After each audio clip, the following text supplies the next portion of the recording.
যত কৌটাগুলো ছিল মশলার সব ধুয়ে নিয়েছি।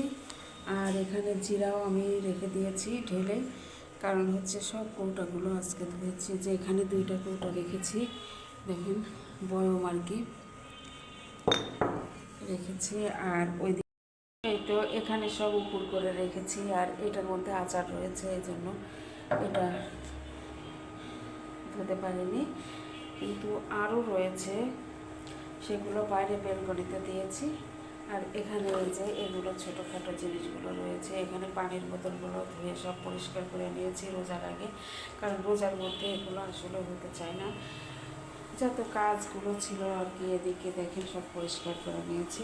আমার রান্না করতে করতে আজকে অনেক দেরি। আমি এখন বাজে 2টার বেশি, এখন আমি রান্নার কাছে আসছি।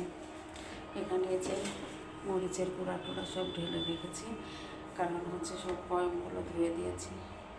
এখন আমি রান্নাটা করে নিব। ভাত অলরেডি হয়ে গেছে, কিন্তু তরকারিটা হয়নি। কেমন জানি খুব ক্লান্ত লাগছে আর কি, খুব কাজ করেছি অনেক।